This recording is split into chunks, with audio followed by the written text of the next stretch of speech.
Hey everybody, welcome to Kimmel's Irish Pub. Time for another movie review. Tonight's movie, Code 8 Part 2. So, if you're not aware, there was a Code 8 Part 1. Stephen Amell and Robbie Amell starred in that. I think it was a Netflix original. This is out on Netflix, which is crazy because Netflix, 2 movies dropped today. This and Spaceman with Adam Sandler. So I was in a toss-up, threw it out to my kids, just title. They picked Code 8. So I'm kind of excited about it.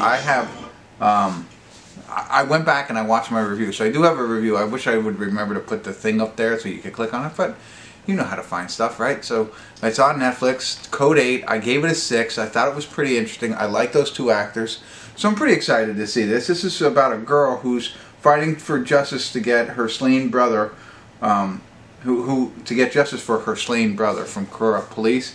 She reaches out to an ex-con and his former partner, which I'm assuming are the Amell brothers. And so, I don't know, it's only rated, here's the thing, both movies I was deciding upon are only rated like 5.8, this one's 5.8 on IMDb, 2,006 people rated it so far. So normally when it starts out low, it doesn't really always bounce back, so, well, Spaceman was only 5.7. Anybody else in this? Just want to see? I don't see anybody else in it, but, so that's what we got. I'm excited. Netflix, you know, so if you have Netflix, you got good people in it. I don't know. Hopefully it's good. Stick around. I'll figure it out.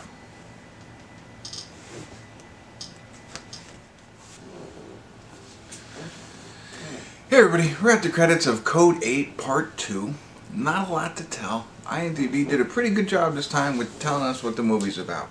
I will say this, if you're gonna watch this movie, it's not one of those where you can just watch the second one. I mean, I guess you can, but I feel even though I watched the first one, I would have liked to have seen it again so I knew what happened. Like, the opening scene of this one. So, if you haven't seen, I have to talk a little bit. So, if you haven't seen the first one, you don't want to watch this review because I just want to say the opening scene of this one is one of the characters coming out of jail. I don't remember what happened, so I had to Google what happened at the end of the first one.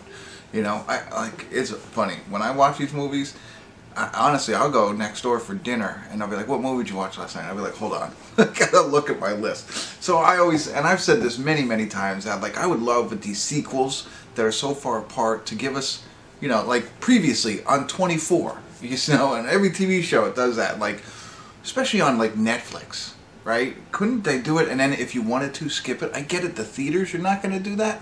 Maybe you could, but you know, just a little, hey, here's previously in Code 8, here's what happened. And I think that would be great. So, again, long way of saying, if you're going to watch this one and you haven't seen the first one, watch the first one first. It'll make it a little bit better. Then the rest of it, I thought it was good. You know, basically 4% of the world has superpowers, but they are like, you know, they're not praised, you know, to say the least. A lot of them are in poverty, they don't, you know, they live under the radar, so on and so forth. They have like they've gone to a police system that has dogs as their protectors rather than the big robots which were in the first one. And that's kind of explained in this as well. But, you know, and there's kind of like a balance going on, but Stephen Amell, his character is kind of running the drug world in this whole thing, and Robbie's the one coming out of prison. And, you know, this girl, her brother, and it says it in IMDb, gets killed, and so Robbie Amell ends up trying to protect her because people are after her because she saw what really happened, right? So that's kind of the plot line. So you know, it's between the cops and the drug trade and this innocent little girl who's, you know, got extra information in her head, all that kind of stuff. And meanwhile, a lot of people have powers, but oddly enough in this, they don't show a lot of the superpowers. You know, I mean, they show a little bit here and there, but it's not about like that. It's more of the fact of them, you know, knowing they have superpowers. Now there is, at the end, there's a kind of a battle where they start showing some different superpowers, but really throughout the movie it's very subdued. There's not a lot. There's a little bit here and there, again, but it's not like a superhero type movie. It's more of a, using it as a classification of citizens rather than, you know, so it's like, hey, oh, they have superpowers, they must be bad, or they must be poor, you know what I mean, as opposed to everybody else. So I felt I liked it. I liked kind of the storyline with the girl, and where they decided to take this. I thought it was going to go somewhere different at the end. You know, the whole thing was, okay, what's going to happen at the end? It would have been, I think, a little bit neater if they would have went in a completely different direction, and I will share that at the end here. But they didn't. They went this way, and I get it, and I'll talk a little bit more about that when I get into spoilers. But all in all, it was okay. I did find myself on my phone a little bit. You know, it wasn't extra spectacular to me, and there was one other thing I was going to say, but that's what I got, you know. Dang it, I had it in my head and I lost it because I talked too much about how I didn't want to spoil the ending. But, yeah, I found myself on my phone a little bit. I don't know, man. I can't go any further. It just, you know, didn't hold my attention that much.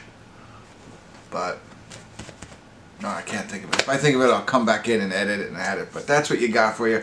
Before I leave, though, if you haven't seen it yet, or if you know, I'm going to do a little bit of spoiler. I'm going to tell you what the ending, like maybe not the ending, but anyway, it's going to be a spoiler alert, spoiler alert, spoiler alert. I got to talk. I can't stumble anymore. So at the end, we have this the battle, you know, and they've come back together now. Robbie and Steven now are kind of, they're not even on the same side. They're against each other. I thought what they do at the ending, I get it, because they could set up for part 3, and that's fine, right? But if you really wanted to make it a statement and make it cool, all 3 of them, you know, right? Steven gets stabbed, he's done, right? Robbie comes back, he gets it, and then the girl, she publicizes everything, but then she goes down. Or maybe not her, but yeah, why not? Make a statement, make it something different, like, hey, they all risk themselves, and there won't be a third one. I get it, but for the better good of everybody else. And then everything else crumbles, and society is better. You know, again, that's not probably what a lot of people want, you know, especially if you don't watch films as much. You want that happy ending. You want it to be, hey, I would like to see a third one. But I thought that would have been a lot of fun. So there you go. Throw that out there. But... alright, listen, I think I've stumbled enough. I apologize. Hopefully this was helpful in some way. But thanks for tuning in. Kimmel's Irish Pub.